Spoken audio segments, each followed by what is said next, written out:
Thank you, Your Worship.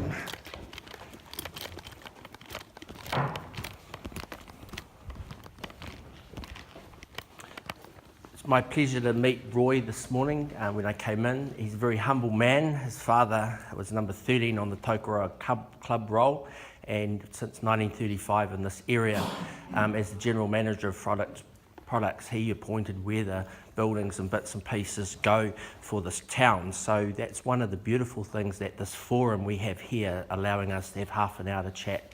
So I wanted to acknowledge, as well as Bruce Simpson and Ken that are in today. First of all, I want to apologise to this forum. My conduct at the first forum that we had, I spoke over when the bell was rung, and I wish to apologise for that. I realised that my actions caused some disquiet, and I wanted to say sorry. Now, the apology comes because after the break I was approached by Your Worship and Councillor Baldwin, and there's a biblical saying, be hot or cold, but don't be lukewarm or you'll get spewed out. Mr. Baldwin was hot that day, and he said he won't speak to me and respond to my emails after that, and he was also cold. So I wanted to thank him for being hot and cold, because it's played on my mind ever since, and it's brought this apology up. So I trust if this forum accepts my apology, I might be able to communicate with Mr. Baldwin from this. We don't have to be friends, but at least we can, according to standing orders.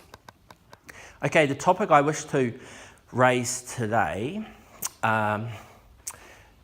there's a conflict of interest with two councillors sitting at this table for what I wanted to speak about. But because it's informal, I'm not going to ask that they may sit out from this.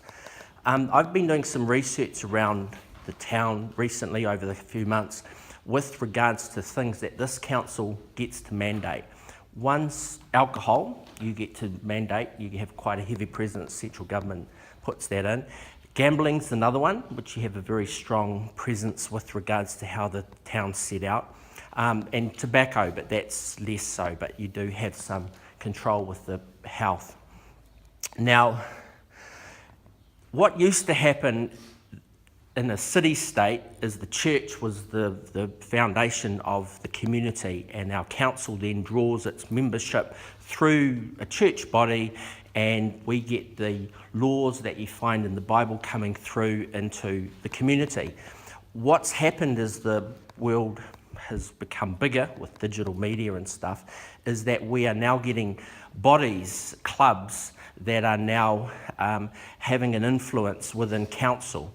So I'm a member of the Tokoroa Club, and I was down there the other night, and I was concerned to see empty bottle being rolled across the big felt tables, pool action with queues on the small tables lifting the felt up. So we have a younger population that was attracted by a Forest View band that attracted a big crowd, and the level of intoxication of our 18-year-olds and up. So that was just a symptom of that intoxication within the club. So we've got an AGM that's happening this Sunday, and I welcome you all to come along if you're members of the Tokoroa Club to the Tokoroa AGM, and I'll be raising that. They did have security on the door, but they're not circulating, so these things are happening within the club, and it's something that's of concern.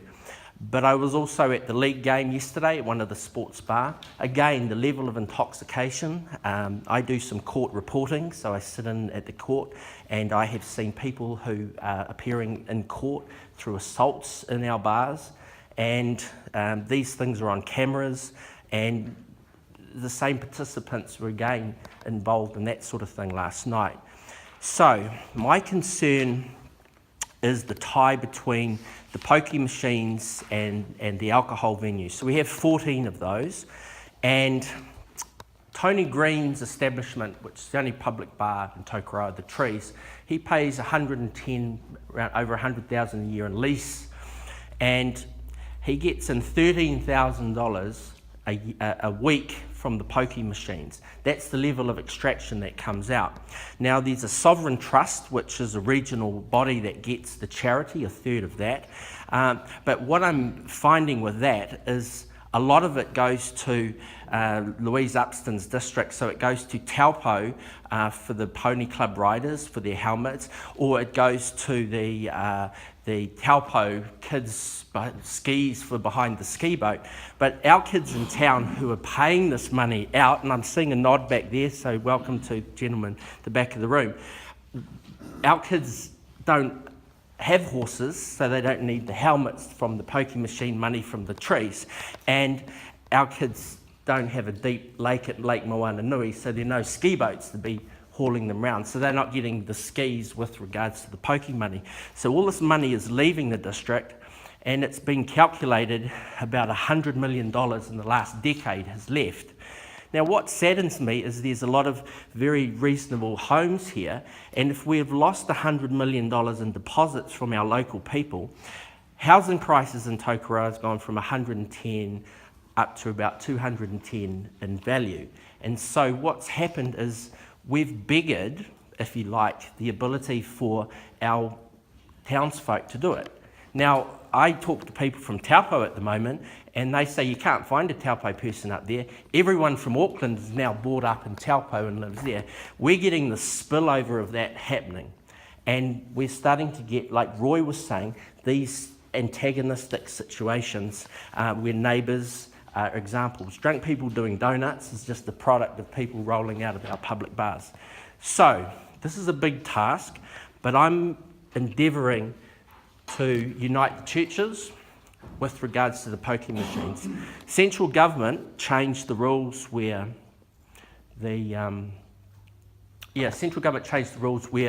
the Salvation Army were advocates, and the central government gave them the problem gambling money, and it shut them up, and we never see Colin here anymore. So the only person left in the whole place is myself advocating for some rules around the Pokie machines.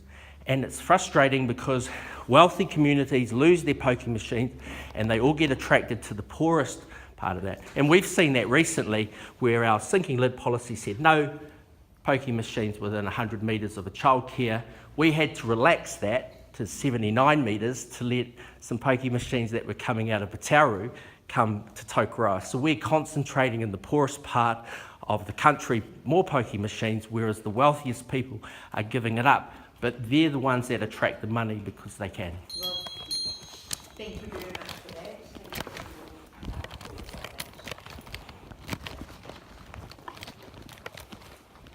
Mr. Simpson.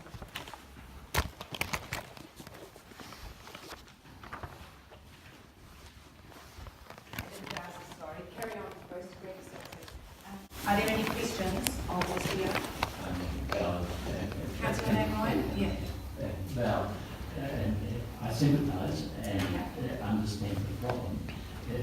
The problem in my mind is, do you prohibit people from spending their money? It is a free choice. So here lies my problem. How do you stop it from happening? And the only thing I can think of is education.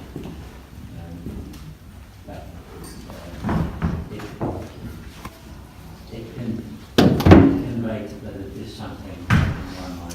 Thank you. Thank you for that comment. Mr. Hobbs. Mr. Young, to dispute, I believe, I'm no expert, but I believe under the Flavel Amendment Bill, which was the Gambling Amendment Act, which came through a year or two ago, the Pokie trusts have to put money back into the local communities. There's an obligation now to return money to the local communities. So it may be a case that perhaps our local organisations need to be applying for that money as well. So you might want to pass that on as an opportunity. Thank you for that. Thank you. Sorry, Mr. Simpson. Thank you. Floor is yours. Thank you very much.